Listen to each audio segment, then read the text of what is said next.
Hi, my name's Phil. I like talking about politics, and in this video I'd like to discuss how our Brexit government, the one that keeps banging on about controlling our borders, but which have massively weakened them, are looking at trying an interesting experiment later this year. In theory, sounds like they're tightening up our borders, something absolutely needed, but it does have the potential to go quite badly wrong. But first, if you like to be notified of daily news and politics, please subscribe to the channel and click the bell notification icon. So when it comes to Brexit and borders, the public narrative from the media is all backwards. They focus on people coming across in small boats, but we know about them. That's because that aspect of our borders is very easy to control. We're an island. We have patrol boats in the channel. If Nigel Farage can spot the small boats, our border force, our professional border force, has no problem. Small boats crossing the channel because the government don't allow any other route for asylum seekers. That is not a weakness of our borders, because not only do we see the boats, our authorities pick them up. The real weakness in our border is what is passing across without our knowledge. Since Brexit, we have never had less knowledge of what is coming into the country in modern times. I've discussed before how we're simply not applying any serious checks on anyone or anything passing across our borders through conventional routes. The people coming on small boats are the most documented things coming into the country of anything. Things passing through Dover, we know almost nothing. The boats we pick up, no problem. People and goods passing through ports, no, not so much. We make people produce customs declarations when they transport goods into Britain, but we hardly ever check that the goods being transported match what's on the documentation. So smugglers are making a fortune, not paying import duties, which are costing us in lower spending on public services and higher taxes to compensate. But when it comes to standards, we've got nothing, not a thing. We've got laws that set certain standards, but we're not doing anything to enforce them. We should have full customs and standards checks on all goods coming into Britain, mirroring those that the EU do on all our goods exiting Britain to their territory. At least those passing directly from Britain to the EU. Northern Ireland, bit of a weak link, but probably considered too small to create a substantial risk. The reason we aren't applying the border controls that the EU are is because we can't afford to. Despite all the Brexiteers' lies, we cannot actually manage without our EU imports. If we were to tighten controls, we slow down the flow of goods. Now, the flow of goods is already fairly slow. And when it comes to food and medicines, that would create shortages much worse than we already have. Essentially, the government cannot possibly survive that politically. You know, they'd rather just let the smugglers get out of paying import duties and put taxes up for poor people. They'd rather let dangerously unsafe food and medicine to the country and hope the media covers up anything that goes wrong as a result. However, it's not a long-term solution to simply ignore the fact that our trade borders are wide open. The lack of standards controls in particular presents a major risk. There's going to come a point where something happens and the media cannot cover it up. If we import a devastating animal disease, that wipes out a section of our farming. The government will just not be able to hide that, and they will not escape the political consequences. So they have to do something. The trick is to tighten controls without creating massive shortages of essentials like food and medicine. Well, yesterday the government announced something that they think might do the trick. Now, I'm sure more expert analysis will follow. I'll be particularly interested in certain groups like the Cold Chain Federation have to say about it. I'll pick that up in time. But for now, it seems to work like this. So the government need to start implementing standards controls. So they're going to phase them in from this October. We sort of knew this anyway. Or at least we knew they'd announced it. Bear in mind, they've had timetables to phase these in for years, and then they kept going. So it was supposed to come in at the start of 2021. We're not going to be ready. Halfway through 2021. No, we're not ready. Start 2022. Oh, no, we're not ready. Do you know what I mean? It kept going on. So anyway, we already have significant shortages of food and medicines. The big things when we've got like no tomatoes in the country, okay, that gets into the national news. But we always have shortages. There's always shortages ever since Brexit. Now, tightening controls can only make those shortages worse. So what the government intend is a sort of a trusted trader scheme. It's like we need to focus on where the high risk is, which is sensible. That's what you do. You know, it may work on similar lines to the solutions for the Northern Ireland Protocol in some ways. I don't want to extrapolate too much. But from what I can tell, unless I'm missing something, the government seem to be suggesting that they're going to manage the flow of goods by doing the following. First, they say avoiding duplication of documentation. Okay, that's always good, isn't it? As long as they've got the system to manage it, which doesn't end up taking twice as long. It's already halving the paperwork. It's all very well halving the amount of paperwork you've got to do if the other half takes twice as long as the rest of it used to. But anyway, we'll assume that they've got some sort of system to do that, even though all their systems so far have been rubbish. Second, to consider certain exporters to be at lower risk of trying to transport goods unlawfully across the border. This might help.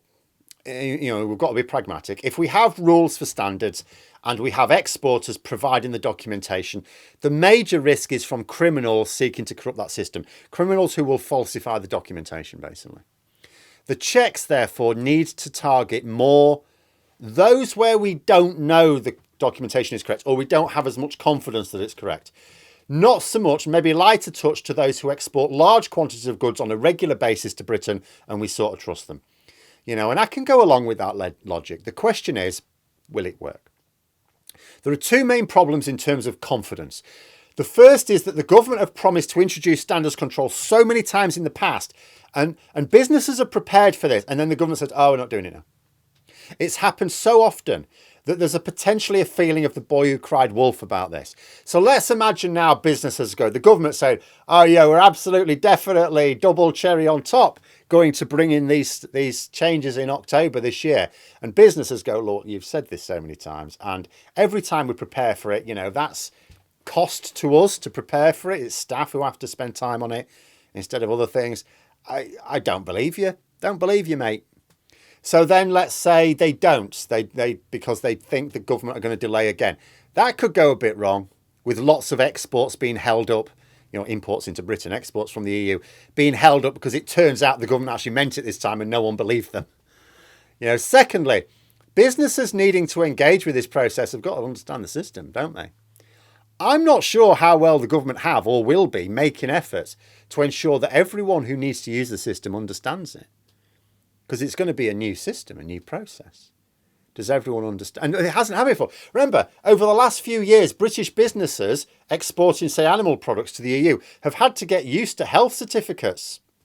Sometimes that's meant they've not been able to export at all, but they've had to get used to a process that never used to happen. If they were exporting around the rest of the world, okay, they'll have been used to the concept of health certificates. But if they'd just been exporting around Europe, they didn't have to deal with them. There was no need. Well, there's businesses in the EU, it's the same thing. They're just exporting around Europe. They don't need the health certificates. They haven't even needed the health certificates to export to the UK or to Britain because we haven't required them until this October.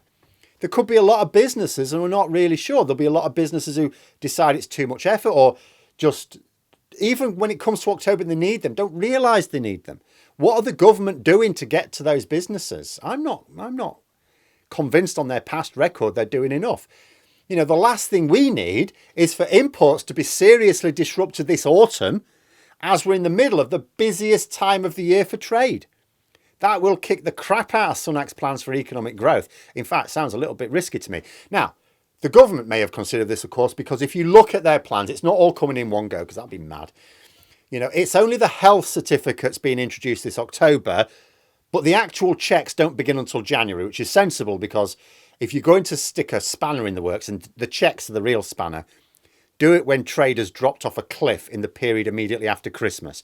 You know, when there's not as much traffic coming through the ports anyway, and you can afford more delays than, you know, and hope that the system becomes a bit more well-oiled before trade starts ramping up. Fine, great.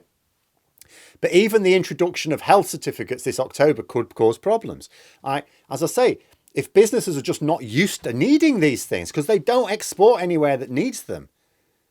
I mean, put it this way, I wouldn't be surprised to see if we get towards late summer and it's been reported that we don't think the businesses are ready for this. The government may well blink again. As for the third phase, so your first phase is your health certificates this October, your second phase next January, some checks. The third phase will be the full declarations being required. That's October 2024. Again, doesn't sound like an ideal time of year to me. Why not the following January? But then I thought to myself, oh, but that'll be after the general election, so that'll be Labour's problem, won't it? But it could get interesting this autumn.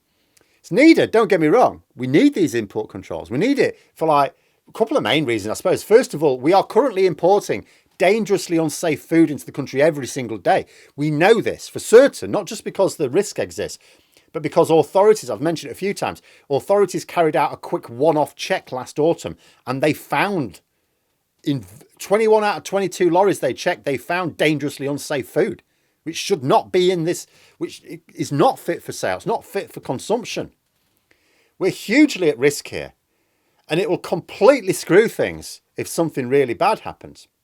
Second reason is more political. Our lack of import controls is giving EU businesses a huge advantage over British businesses. See, British businesses exporting to the EU face full export controls. And that's the larger market as well. So maybe most of their customers, to export to them, they face the full export controls. EU businesses exporting to Britain are not just exporting to the proportionally smaller market, so probably most of their customers unaffected, but they face very few controls and almost no checks. We simply have no leverage with the EU in future negotiations. The way you negotiate in trade terms is to say, we will give you better access to our market if you give us better access to yours. But the EU will turn around and say, well, you're giving us full access to your market because there's no checks on anything. Our businesses just export to Britain, easy as you like. So we need to mirror the trade friction that the EU apply to our goods for theirs. And the trade, and this isn't like some hypothetical situation. The trade and cooperation agreement, which is our trade deal with the EU, that is up for negotiation again in a few years, before you know it. So we need this, and we need it sooner rather than later. I just worry that the people who are in charge of it are essentially the same people who've been managing everything else related to Brexit up to this point. My confidence is not high. Could be worse. At least Jacob Rees-Mogg doesn't seem to be involved this time.